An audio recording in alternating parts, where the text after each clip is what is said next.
Okay, okay. I don't. My mics are over here, but I'm trying to play RuneScape because I decided I finally got God Sword Shard 1. Oh, finally I have the blade. Now I just need the hilt. Okay, I'm sorry. I'm doing a boss right now. It doesn't matter. I gotta look away. Please, just do this. Okay. Okay. What the fuck, guys?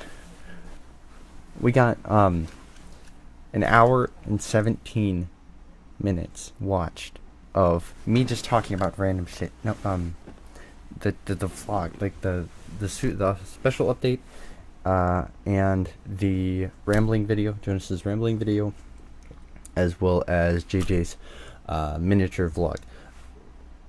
All of which did like super well, and I am entirely impressed. But I have a question: why the hell is our vlog channel getting more views and more like retention time and comments and stuff than our main channel? It makes me like my heart.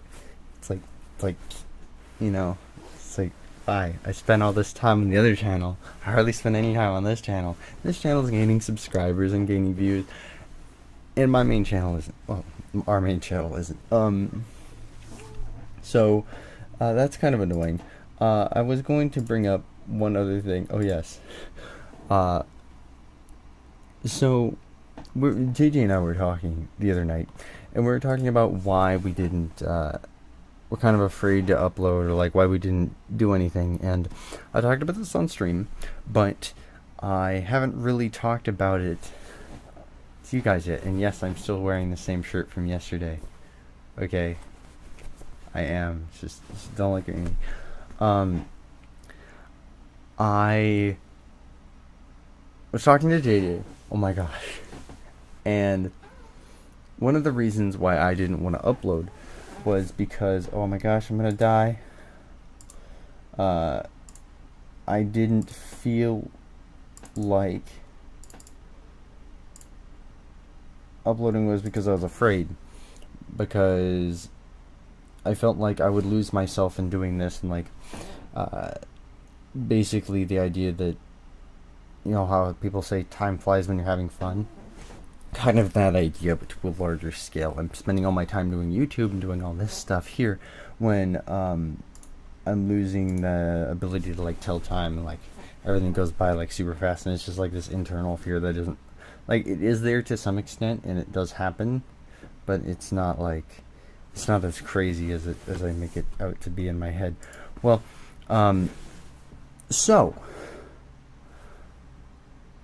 that being said, JJ is talking about some of the things that he thought, and like he's basically brought up his fear of the unknown, which I thought was really interesting. And it wasn't normally what you think about when you think about the fear of the unknown. Okay. I'm collecting items, sorry. It was like, I kind of made an analogy for myself, so I actually understood what he was talking about. Okay, so say you're taking a math test, right? Or you're taking a math class, and you know all this material, and you get an A on it, and you're like 100% A. And then next year I give you another math test which has close to the same material on it, and you score like an 89% or something like that.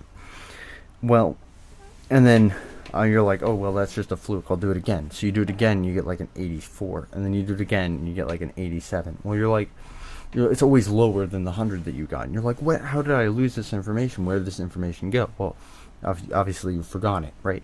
But if I didn't give you and that's the fear of the unknown, where you'd be like, oh, well, I didn't know that. I'm scared to like have things that I don't know, and like things that I forget.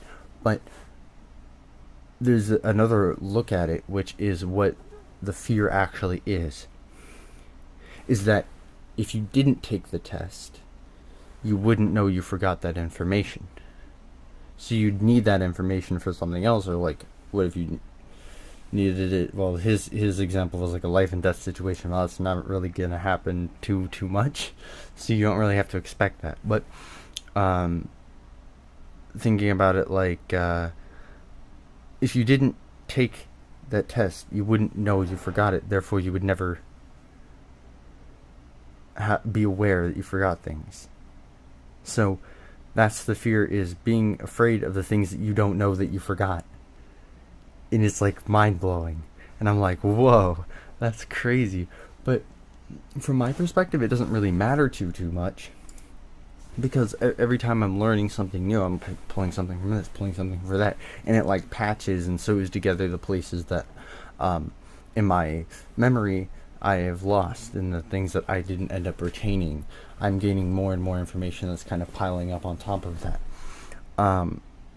But if I'm not doing that, then it's going to cause an issue. See, if you were studying math, right, and you remember all of these different formulas and different things that you can use, and you forget some of them, as long as you're still learning math, you would either know different formulas that you could use, or like be able to apply them in different ways, or be able to come up with your own and things like that. But if you just completely stop at that, that's when it gets degrading and you lose all that information. That's why you score lower on the test, in my opinion.